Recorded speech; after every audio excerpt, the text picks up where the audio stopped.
Imagine for a moment that you are walking through the halls of an ancient library where the scent of old papyrus and the dust of centuries fill the air. It is not just any library, it is the Lyceum of Athens, more than 2,300 years ago. There, a man with a piercing gaze and a steady stride dictates notes to his disciples on topics that will change the course of human history forever. That man is Aristotle, and what he is building at that precise moment is not just a book, but the invisible scaffolding upon which all of Western thought will be constructed. We are referring to the Metaphysics, a work that, curiously, its author never titled that way. The name arose by bibliographic chance when centuries later his editors placed these writings after his treatises on nature or physics. Metaphysics literally means that which comes after physics, but in a profound sense it represents the study of what lies beyond the tangible, of what sustains reality itself when we peel away all the layers of appearance.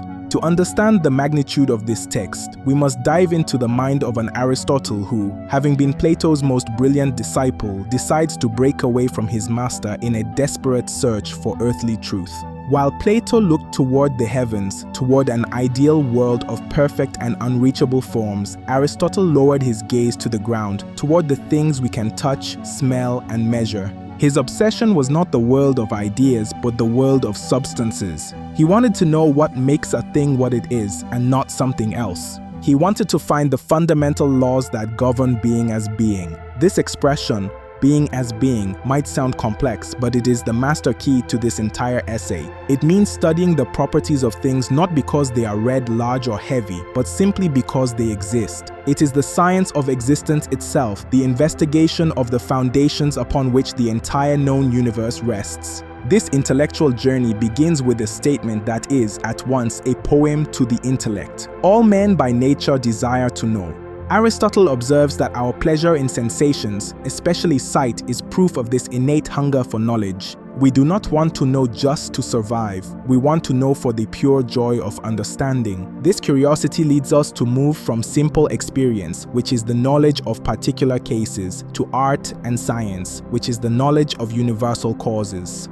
An experienced doctor knows that a certain medicine cured a patient named Socrates, but the doctor who possesses the science knows why that medicine cures all men with that disease. Metaphysics is, then, the search for first causes and the highest principles. It is wisdom in its purest state, sought for its own sake and not for practical utility, positioning itself as the queen of all sciences. Entering the structure of the metaphysics is like entering a cathedral with 14 aisles, each deeper than the last. Aristotle begins by criticizing his predecessors, from the natural philosophers who thought everything was water or air, to his teacher, Plato. He reproaches them for not having correctly understood causes. For Aristotle, nothing happens by total chance or for a single simplistic reason. To deconstruct reality, he proposes his famous theory of the four causes, a concept we must analyze closely if we want to understand how his world works. First is the material cause, what something is made of.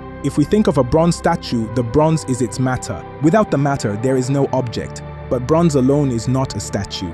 We need the second cause, the formal cause, which is the essence or the design of the thing. It is what makes that bronze take the shape of a warrior rather than a pitcher. In third place appears the efficient cause, which is the agent that produces the change, in this case, the sculptor who strikes the metal.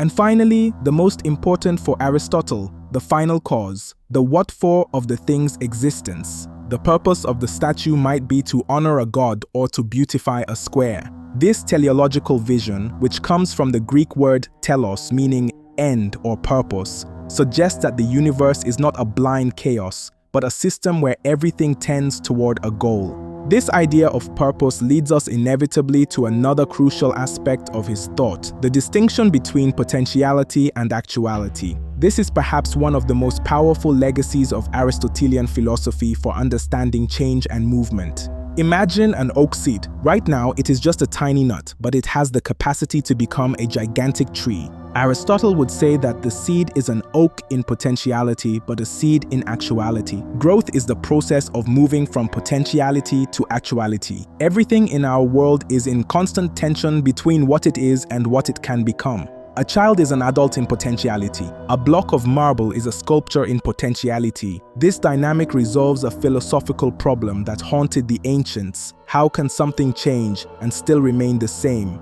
The answer is that the essence remains while the qualities transition from possibility to reality. It is a concept that resonates today in modern biology, where the genetic code is the potentiality and the developed organism is the actuality, or even in psychology, where we talk about reaching our human potential.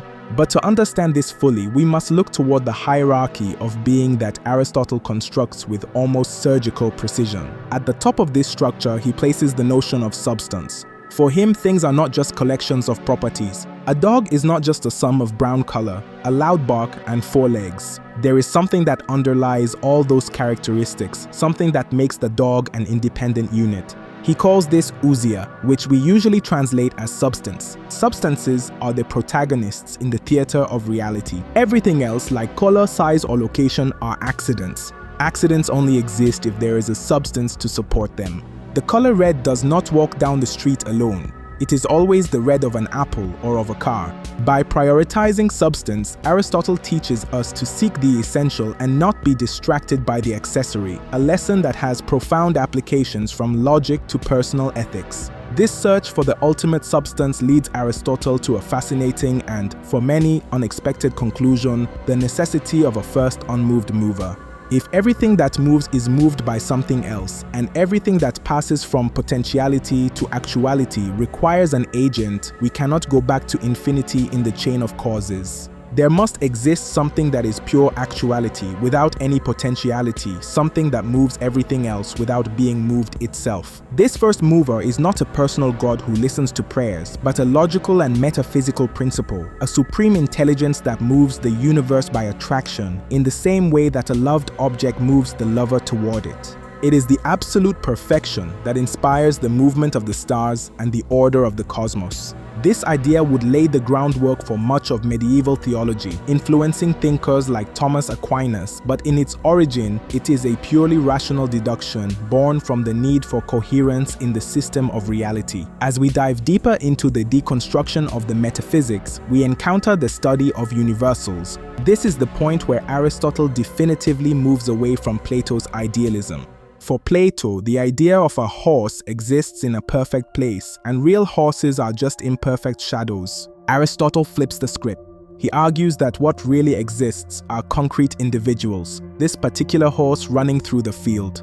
The universal, the idea of a horse, does not exist outside of individuals. Rather, it is something our minds abstract from observing many horses. Knowledge begins in the senses and ends in the intellect. We are not born with innate ideas from a previous world. Instead, our brain is like a tabula rasa, a blank slate that is filled with the experience of the physical world. This empiricist stance is the seed of the scientific method that would flourish centuries later. Without Aristotle, we would not have that insistence on direct observation and taxonomic classification that we take for granted today in all academic disciplines. Metaphysics also ventures into the territory of non-contradictory logic. Aristotle defines the principle of non-contradiction as the firmest of all principles. He says that it is impossible for the same thing to be and not be at the same time in the same sense. It seems obvious, but it is the foundation of all coherent thought. If we accept that a thing can be a circle and a square at the same time and in the same respect, language collapses and communication becomes impossible. Aristotle defends the stability of reality against those sophists who claimed that truth is relative or that everything flows in such a way that nothing can be known. For him, although things change, there are logical structures and essences that remain constant. This defense of objective truth is more relevant today than ever in a world saturated with information where it sometimes seems that facts have lost their weight against opinions. This leads us inevitably to another crucial aspect, the relationship between language and reality. Aristotle understood that when we speak, we are not just making sounds, we are categorizing the universe. His categories, which include quantity, quality, relation, place, and time, are the nets with which we catch reality. We cannot think outside of these categories. By analyzing how we talk about things, we are analyzing how things are. This connection between ontology, the study of being, and linguistics is one of the most brilliant bridges built by the Stagirite.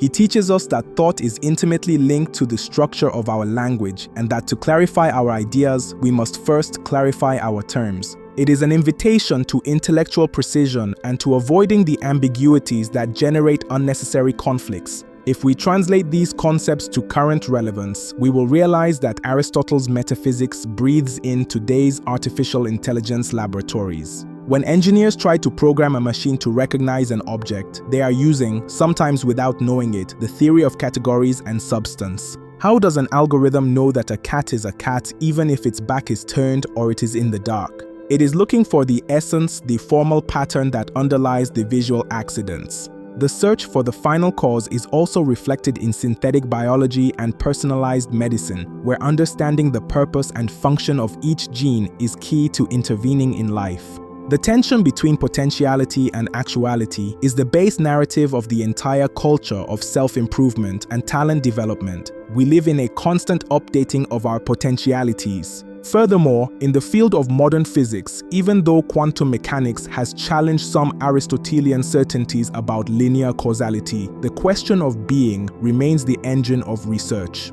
When physicists search for the God particle or a string theory that unifies everything, they are looking for that first principle, that first cause that Aristotle pursued so eagerly. The influence of the metaphysics also extends to the structure of our societies and our ethics. By proposing that everything has a function or an end, Aristotle suggests that the human being has one too. For him, that end is eudaimonia, a word we usually translate as happiness, but which actually means the fulfillment or flourishing of the soul through reason.